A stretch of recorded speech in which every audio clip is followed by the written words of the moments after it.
Share करना है उससे पहले मैं आपसे 2-3 सवाल करना चाहूंगा कि आपके ख्याल में दुनिया में कितने जानदार होंगे? नॉट ओनली जानवर, कितने? कोई आइडिया? रफ? ट्रिलियंस। ओके, एक अंदाजे के मुताबिक तकरीबन 20 अरब, यानी सिर्फ 50 मिलियन तो स्पीशीज हैं इकसाम जानदारों की, और 20 अरब जानदार तकरीबन इस दुनिया में हैं। सवाल मेरा यह है कि कितने जानवरों को आप बीमार देखते हैं या उनके हॉस्पिटल्स देखते हैं? तो सवाल इससे अगला ज्यादा अहम है कि अगर इतने जानदार जो दुनिया में मौजूद हैं वो बीमार नहीं होते तो सिर्फ इंसान बीमार क्यों होते हैं? राइट, ओके, हम इस पे आते हैं, क्यों बीमार होते हैं? हालांकि वो अशरफुल मखलूकात है तो उसकी हेल्थ, वेलनेस, वेलबीइंग ज्यादा एंश्योर्ड होनी चाहिए थी। राइट जी, जब हम आगे चलेंगे तो आपको मालूम होगा कि जैसे बाकी जानदारों का जिस्म सेहतमंद रहने के लिए बना है, और अगर उसको कोई मेल फंक्शनिंग आ जाए तो वो ऑटो रेस्टोर कर लेता है, तो बैन इसी तरीके से इंसानी जिस्म भी बीमार ना होने के लिए बना है। Are you getting my point? इंसानी जिस्म भी तमाम जानदारों की तरह बीमार ना होने के लिए बना है, और अगर इसमें भी कोई एलिमेंट आ जाए तो it can restore itself back to health. लेकिन हमें ऐसा दिखाई नहीं देता। तो आप कॉन्टेस्ट कर सकते हैं कि जो कुछ मैं कह रहा हूं ये फार फेच्ड आइडिया है या फैलेसी है या व्हाटएवर, रियलिटी दिखाई नहीं देती। इंसान तो बहुत बीमार होते हैं, सिर्फ लाहौर शहर में हॉस्पिटल्स देखें तो कितने हैं। तो इसी के ऊपर थोड़ी सी मैं आगे गुफ्तगू करूंगा। तमाम बीमारियां जिस्मानी नहीं होती, ये तो आप समझते होंगे। वो जिस्मानी इस वजह से नहीं होती कि बीमारी का सबब इंसान का ज़हन और इंसान की ग़िज़ा है। ओनली 2 रीजंस, इंसान का ज़हन और इंसान की ग़िज़ा बीमारी क्रिएट करती है। बीमारी किसी और सबब से क्रिएट नहीं होती। Whatsoever you have been told। अगर आप थोड़ी देर के लिए मेरे इस हाइपोथेसिस को बाय कर लें तो मेरी अगली प्रेजेंटेशन के जितना भी हिस्सा है वो आपके लिए फ्रूटफुल हो जाएगा। अगर आप इसको यहां पे बाय नहीं करेंगे तो मेरी अगली प्रेजेंटेशन आपके लिए फायदेमंद नहीं रहेगी। It's a word of caution. मेरा हाइपोथेसिस ये है कि बीमारी के सिर्फ 2 असबाब हैं, एक इंसान की ग़िज़ा और दूसरा इंसान का ज़हन। तीसरा सबब बीमारी का कोई मौजूद नहीं है। And I will prove it. आपने ये गौर किया होगा कि किसी जगह पे अंधेरे में बचपन में किसी जगह पे आपने किसी रस्सी को बल खाई हुई को देखा और आपको महसूस हुआ कि ये सांप है, तो आपका फिजिकल रिएक्शन बिल्कुल वैसा था जैसा आपने रियल सांप को देखा हो। ऐसा है कि नहीं? और आपने ये भी सुना होगा कि घोड़ा किसी डरने वाले बंदे को अपनी पीठ पे नहीं बैठने देता। आपने ये भी गौर किया होगा कि कुत्ता सिर्फ उसको फॉलो करता है जो डरता है। और अगर आपने ये देखा हो तो मेरा जाती तजर्बा आजकल का है कि हमारी गली में किसी ने 2 मुर्गे पाले हैं और वो मुर्गे जो बच्चे उनसे डरते हैं उनके ऊपर बाकायदा अटैक करते हैं, और जो बच्चे नहीं डरते मुर्गे उनके ऊपर अटैक नहीं करते। सवाल ये पैदा होता है कि घोड़े को कैसे पता लगता है कि ये बुज़दिल इंसान है, कुत्ते को कैसे पता लगता है कि ये इंसान डरा हुआ है, और मुर्गे को कैसे पता है कि ये बच्चा डर रहा है और ये वाला नहीं डर रहा? How come? उसकी रीजन ये है कि जब इंसान के अंदर सोच का ख्याल आता है तो उसका एक ग्लैंड है, उसके अंदर से एक केमिकल रिलीज होता है, और वो केमिकल उसको फिजिकल रिएक्शन के लिए प्रिपेयर करता है, और ये जानवर सारे के सारे आपके ब्लड में उस केमिकल के शामिल होने की बू को सूंघ सकते हैं और वैसा ही रिएक्ट करते हैं। अब खतरा परसीव्ड है, रियलिटी आपने सिर्फ परसीव किया, वो रियल नहीं है, लेकिन आपके जिस्म का रिएक्शन फिजिकल है। यह जहन का रोल है आपके जिस्म को कंट्रोल करने में। सोच का असर हम देख चुके मुख्तसरन। जहर का यकीन, असली जहर जितना असर रखता है इंसानी जिस्म के ऊपर, इसके ऊपर, इसको कहते हैं प्लेसिबो इफेक्ट, और इसके ऊपर बेशुमार तजर्बात हो चुके हैं। एक ग्रुप को वो दवाई दी गई, रिसेंटली एक तजर्बा हुआ है कि शुगर कि जो जिनको डायबिटीज है वो इंसुलिन लेते हैं, तो उनको एक ग्रुप के अंदर हाई डायबिटीज थी, उनको इंसुलिन इंजेक्ट की और उन्हें कहा कि हमें इंसुलिन नहीं मिल सकी, हम अल्टरनेटिवली आपको दवाई दे रहे हैं, होपफुली इट विल वर्क, जबकि इंजेक्ट इंसुलिन की। तो उनको यकीन ये दिलाया कि इंसुलिन नहीं है, तो उनका डायबिटीज का लेवल बढ़ गया और उनको हॉस्पिटल लेके जाना पड़ा। दूसरा उसी तरह का ग्रुप जिसको हाई डायबिटीज थी, उसको यह यकीन दिलाया गया कि आपको इंसुलिन लगा रहे हैं और बड़ी अच्छी क्वालिटी की इंसुलिन लगा रहे हैं, और उनको प्लेन पानी का इंजेक्शन लगाया, उनको कोई प्रॉब्लम नहीं हुआ। इसकी एक सादा सी मिसाल आपने लेनी हो तो आपने अगर खाना नहीं खाया हो तो 3 से 4 घंटे के बाद आपको सर दर्द और मुख्तलिफ कैफियत हो सकती हैं। लेकिन आप तजर्बा करके देखिएगा कल कि सुबह जब आप उठें या रात को इरादा करके सोएं कि मैंने सुबह रोजा रखना है, तो आपको 24 घंटे तक भूख नहीं लगेगी।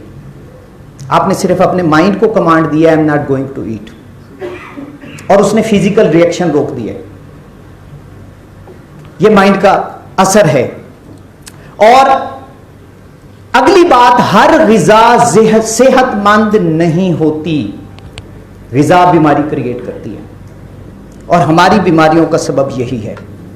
गिजा और सेहत का क्या असूल है, इस पे मैं थोड़ी सी आपसे गुफ्तगू शेयर करूंगा कि जिस तरह हर शख्स के फिंगरप्रिंट मुख्तलिफ हैं, उसकी आंख के लेंस मुख्तलिफ हैं, उसका लहजा मुख्तलिफ है, उसकी आवाज मुख्तलिफ है, इसी तरीके से हर एक शख्स के मिजाज मुख्तलिफ है। मैं मिजाज, टेम्परामेंट, रवैयों की बात नहीं कर रहा, मैं आपके पल्स को टच करने के बाद जो मिजाज महसूस किया जाता है, मैं उसकी बात कर रहा हूं। थोड़ी सी हम इस पे मजीद गुफ्तगू भी करेंगे। इसी तरीके से जितनी भी गिजाएं पाई जाती हैं, उनके मिजाज भी बिल्कुल अलग अलग हैं गिजाओं के। अब जो गिजा इंसान के मजाज से मुवाफिक होगी वो उसको सेहत देगी, और जो गिजा वो खाएगा उसके मिजाज से गैर मुवाफिक होगी वो उसे बीमार कर देगी। सिंपल सादा सा असूल।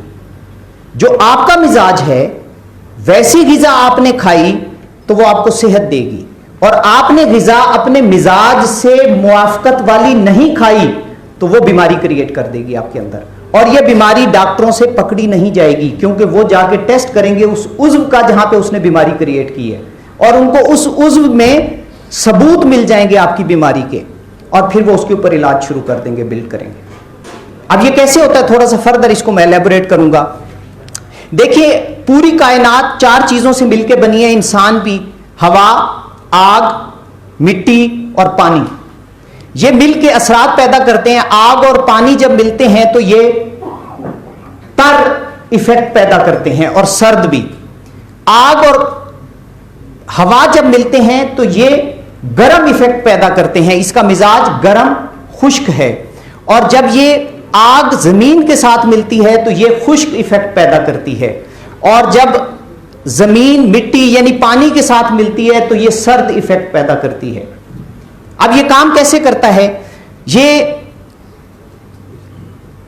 इसको थोड़ा सा मैं फर्दर एक्सप्लेन करूंगा कि, और फिर हम कंक्लूड करेंगे कि हाउ इट। पानी है, इसकी कैफियत यानी इसका मिजाज है सर्द तर, और जो मिट्टी है उसका मिजाज है गर्म तर। आग का मिजाज गर्म खुश्क है और हवा का मिजाज सर्द खुश्क है। अब यही मिजाज चीजें जो बन रही हैं उनके हैं। मिसाल के तौर पे सेब का मिजाज सर्द तर है, जो ऑरेंज आप खाते हैं उसका मिजाज सर्द तर है। अब जिस बंदे का पहले से मिजाज सर्द तर है, जब वो ऑरेंज खाएगा तो बीमार हो जाएगा। जिसका मिजाज पहले से सर्द तर है, वो जब एप्पल खाएगा तो वो बीमार हो जाएगा, क्योंकि हमारा सेहतमंद मिजाज गर्म तर है। वो क्यों है आगे मैं चल के बात करूंगा। गर्म तर मिजाज आपका कायम रहेगा तो आपकी सेहत कायम रहेगी। आपका मिजाज गर्म खुश्क हो जाए या सर्द खुश्क हो जाए या सर्द तर हो जाए तो आप बीमार हो जाएंगे। जो हुक्मा होते थे, यूनानी मेडिसिन होती थी, वो आपके मिजाज को पढ़ने के बाद आपके मिजाज में तब्दीली के लिए खुराक तजवीज करते थे। आपके मिजाज में चेंज आती थी, सेहत रेस्टोर हो जाती थी। दिस इज द मैकेनिज्म कि जहां पे इंसानी जिस्म अपनी सेहत को वापस रेस्टोर कर सकता है। हम ग़िज़ा पे काम नहीं कर रहे, हम दवाई पे काम कर रहे हैं। इसलिए मेडिकल रिसर्च आसमानों को छूने के बाद इंसानों के किसी एक दर्द का भी इलाज नहीं कर सकी, किसी एक दर्द का भी। उज़्व काट काट के आप फेंकी जा रहे हैं, आप उन्हें रेस्टोर नहीं कर सकते। आप इसको खुद रेस्टोर कर लेने दीजिए, ये आपको बहुत अच्छे तरीके से ज़िंदगी गुजारने में मुआवनत करेगा। वो कैसे करेंगे, चंद एक मुख्तसर सी स्लाइडें आपसे शेयर करूंगा। ये एक छोटी सी 2 मिनट की एक वीडियो, इसको जरा देखिएगा, हमारी बात ज्यादा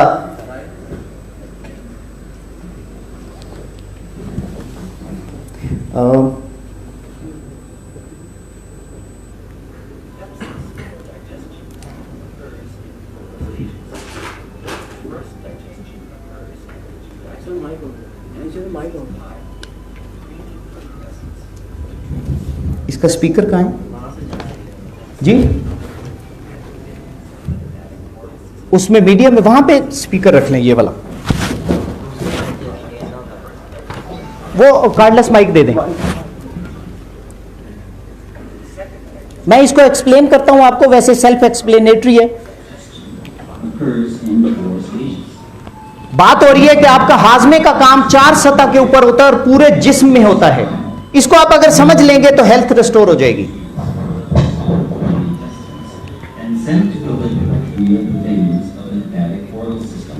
For processing into the 4 humors.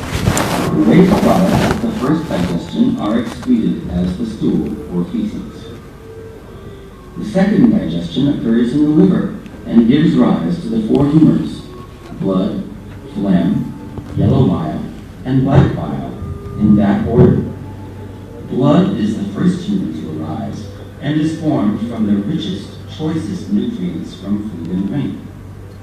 Phlegm is the second humor to arise and is formed from the next richest nutrients from food and drink.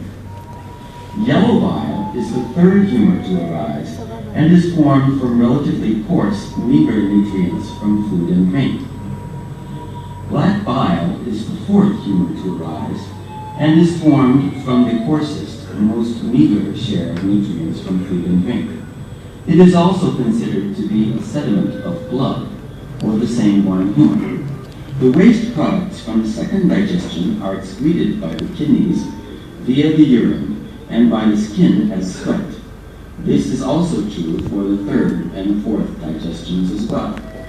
In the third digestion, the 4 humors go to nourish and energize the 4 principal organs: the liver, the heart, the brain, and the gonads.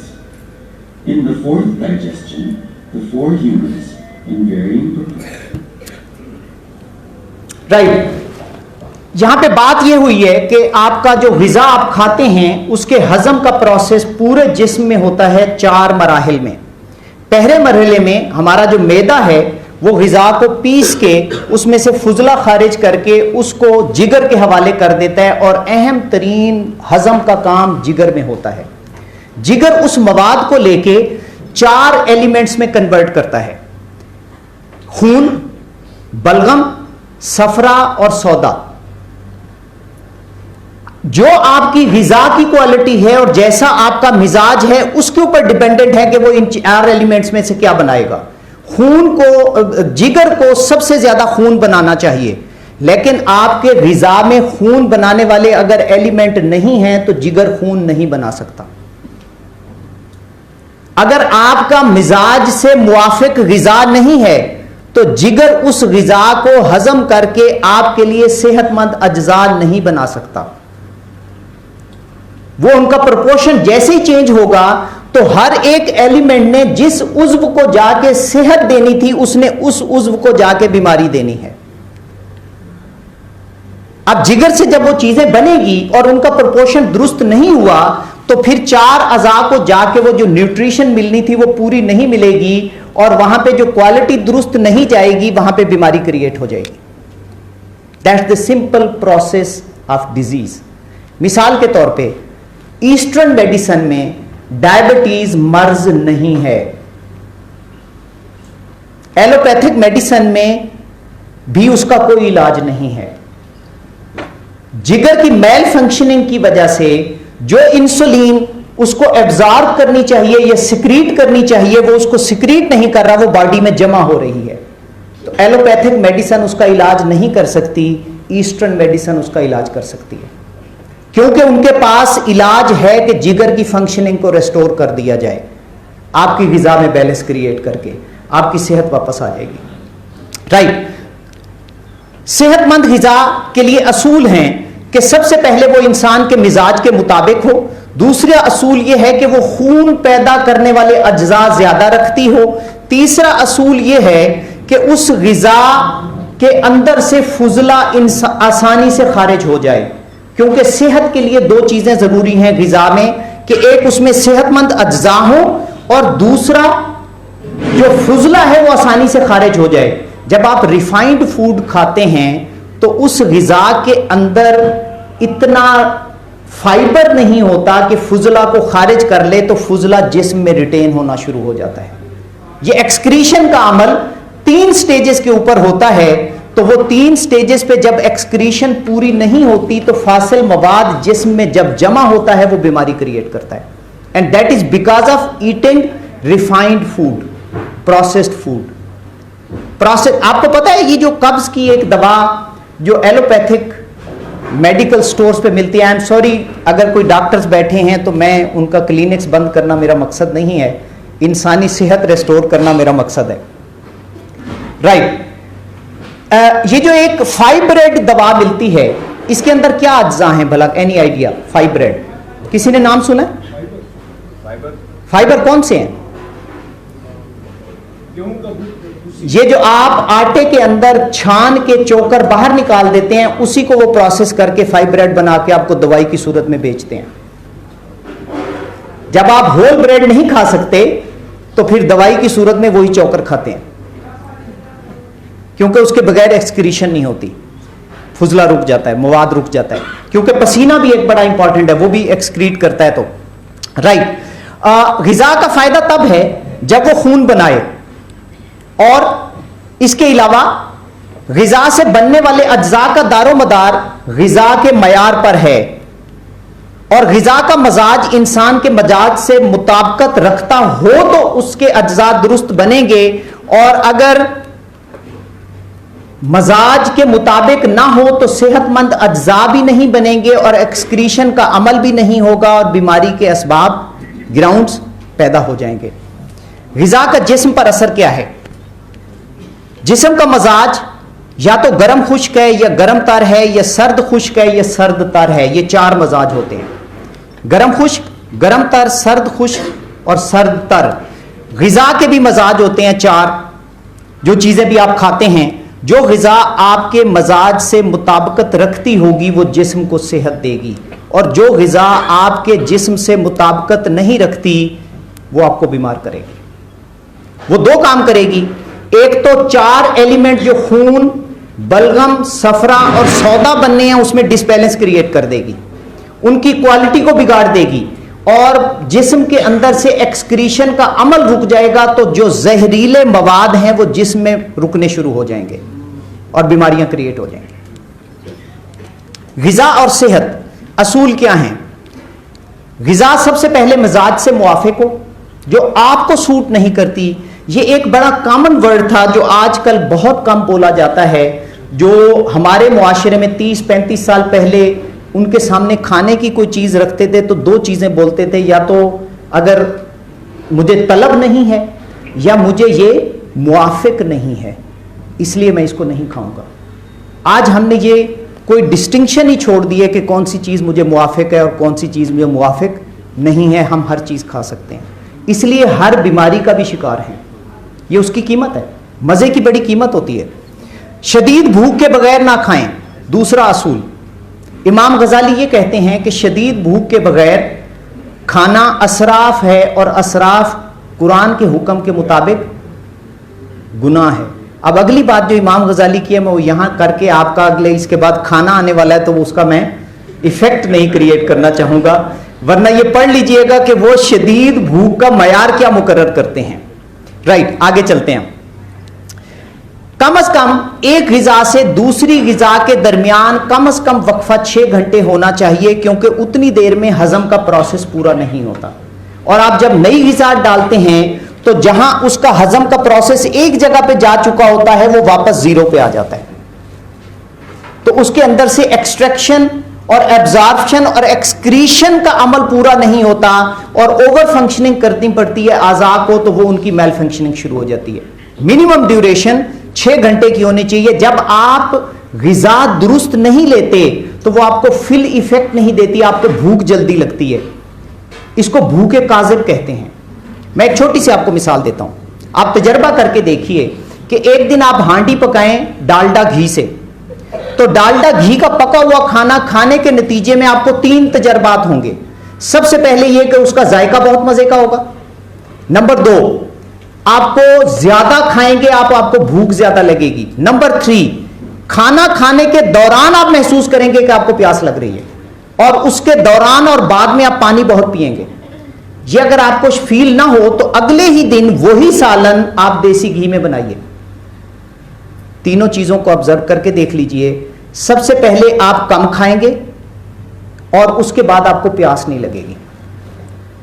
तीसरी चीज, आपको खाना खाने के बाद कम से कम 6 घंटे तक भूख नहीं लगेगी। आप आजमा के देख लीजिए।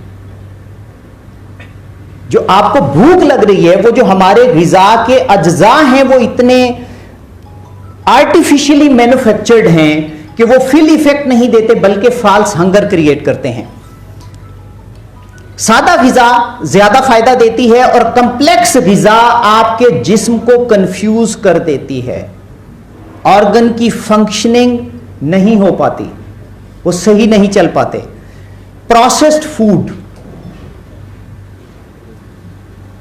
सख्त नुकसानदेह है। सफेद चीनी, सफेद आटा, सफेद रोटी, हर चीज प्रोसेस्ड शदीद नुकसान और बीमारी का सबब है। और ज़हनी तफक्कुरात बहुत ज्यादा बीमारी क्रिएट करने का सबब हैं। बीमारी की सूरत में इलाज क्या है? सबसे पहले यह नुक्ता समझ लें कि जिस्म कभी बीमार नहीं होता, नेवर। यह ग़िज़ा का इफेक्ट है जिस्म के ऊपर, और जिस्म अगर बीमार हो जाए तो वो अपना इलाज खुद कर सकता है, प्रोवाइडेड कि जिन असबाब की वजह से वो अलामत जाहिर हुई है उन असबाब को रिमूव कर दिया जाए। अगर आप उन असबाब को रिमूव नहीं करेंगे तो वो बीमारी में कन्वर्ट हो जाएंगे।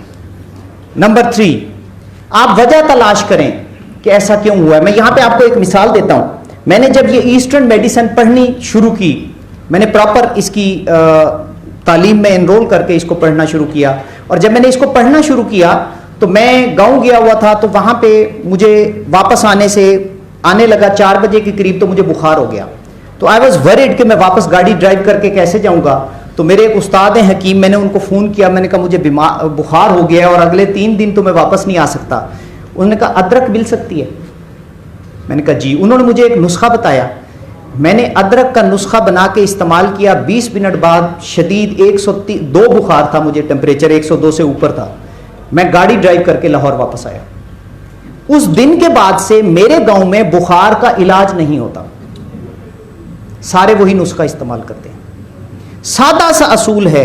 उन्होंने कहा कि आपके जिस्म में जैसे ही गर्मी कम हुई है, सर्दी किसी वजह से हुई है, तो जिस्म ने गर्मी को वापस रेस्टोर करने के लिए एक अलार्मिंग इमरजेंसी सिग्नल इशू किया है कि गर्मी क्रिएट की जाए। तो वो जब क्रिएट हुई है तो वो बुखार की सूरत में ओवर हीट कर गई है। अब उसे रूटीन में दवाई लेंगे या कुछ करेंगे तो 3 दिन लगेंगे। आप ग़िज़ा के जरिए से वो गर्मी वापस रिस्टोर कर दें तो दिमाग फौरन हुक्म दे देगा कि जो इमरजेंसी क्रिएट की थी stand down, and in 20 minutes it's 20 down. आज 3 साल हो गए हैं, मेरे गांव में बुखार का इलाज नहीं होता। जिन जिन लोगों ने नुस्खा सुना वो सीने से चलता हुआ वहां पे यही कावा चल रहा है। तो वजह तलाश करें कि वो बीमारी क्यों हो रही है और उस वजह को रिमूव करें। और बीमारी की वजह जहन और इंसान के जहन में आने वाले तफक्कुरात और ग़िज़ा में आने वाला डिसबैलेंस है। आप वजह को ख़त्म कर दें, सेहत वापस रिस्टोर हो जाएगी। मज़हब का इंसानी सेहत से बहुत गहरा ताल्लुक है। आपने कभी गौर किया है कि मोबाइल फोन आपका कब ज्यादा बैटरी इस्तेमाल करता है? जब फेसबुक यूज होता है, ब्राइटनेस ज्यादा हो जाए, ओके। जब सिग्नल्स वीक हों, जब वो टावर से दूर हो, तब भी वो बैटरी बहुत ज्यादा इस्तेमाल करता है, राइट। आपका मोबाइल फोन कभी कभी स्टक भी हो जाता है, क्यों?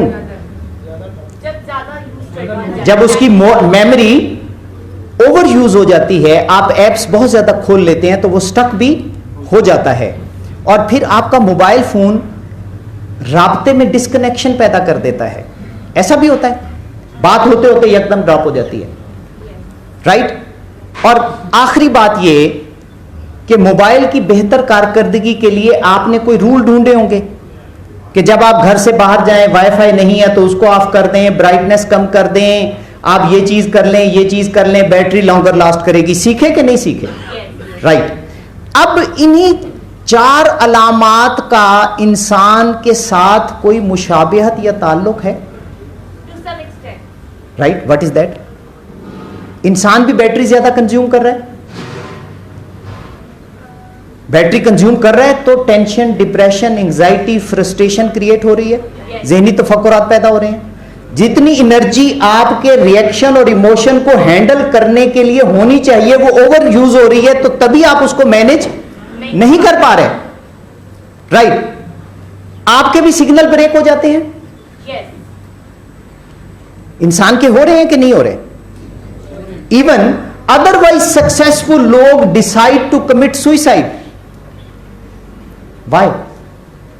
लोगों के लिए मिसाल हैं लेकिन सुइसाइड कमिट कर रहे हैं। रीजन उसकी क्या है कि कनेक्शन टूट गया है अपने इनर सेल्फ से, रियल सेल्फ से, अपने क्रिएटर से, अपने डिवाइन से। अपने जिस्म के जरिए से अपनी जाहिर की दुनिया से कनेक्ट हो गया है और जरूरत से ज्यादा कनेक्ट हो गया और जरूरत से ज्यादा एप्स खोल ली हैं। बैटरी कंज्यूम हो गई है, रिसोर्सेज एग्जॉस्ट हो गए हैं, प्रेशर अनबियरेबल हो गया है डिस्कनेक्शन होने की वजह से, ओवर यूज होने की वजह से। इबादत जब इंसान करता है तो उसकी सेहत पे उसका मुस्बत असर होता है। वो जो अननेसेसरी एप्स हैं वो क्लोज डाउन होते हैं।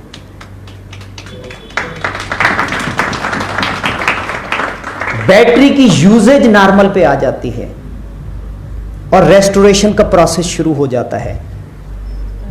और हिफ्ज़ाने सेहत के असूल अपनाने से और आदात अपनाने से, इबादत के ऊपर अमल करते हुए सेहत की रेस्टोरेशन ज्यादा हो जाती है। आप एक आजमा के देखिए, तजर्बा, आज एक और तजर्बा कीजिएगा, मैंने 3-4 आपको बताएं, एक और कीजिएगा। आप अभी वॉशरूम जब भी जाएं वुजू करके वापस आएं और अपनी फीलिंग को नोट करें। और कभी आप जाएं और वुजू नहीं करें, फिर अपनी फीलिंग को नोट करें। You will see a mark difference. नमाज पढ़ना बाद की बात है, लेकिन सिर्फ वुजू करने के बाद आप अपनी फीलिंग को नोट करके देखिए क्या फर्क पड़ता है। ये इबादत का जहन पे असर है, इबादत का, कनेक्शन का, रिस्टोर करने का, कनेक्ट वापस करने का, कल्ब व जहन, रूह के ऊपर जो असर पड़ता है वो आप उसका इफेक्ट देखिएगा। ये चीजें मैंने 3 चीजें आपको बताई। जिस्म बीमार नहीं होता, जिस्म बीमार हो जाए तो अपने आप को रिस्टोर कर लेता है। बीमारी के असबाब इंसानी जहन के तफक्कुरात और ग़िज़ा का डिसबैलेंस है और अपने इनर से और अपने डिवाइन से राब्ते के टूटना है। वो राब्ता उस्तवार कर लीजिए, ग़िज़ा का बैलेंस क्रिएट कर लीजिए, उसको सादा कर लीजिए। फिजिकल वेलनेस और वेल बीइंग आपके डोर स्टेप के ऊपर है। थैंक यू वेरी मच, बहुत शुक्रिया।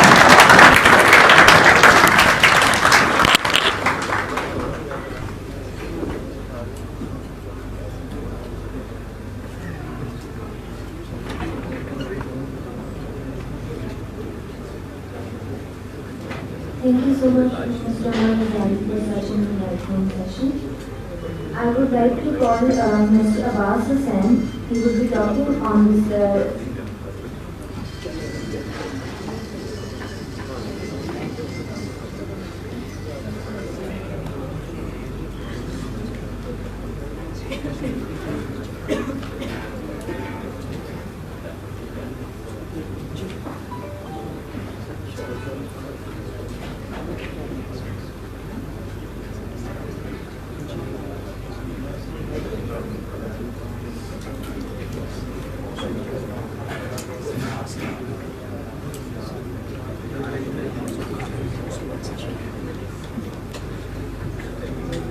Now we will be having a lunch and prayer break. We will resume with our conference at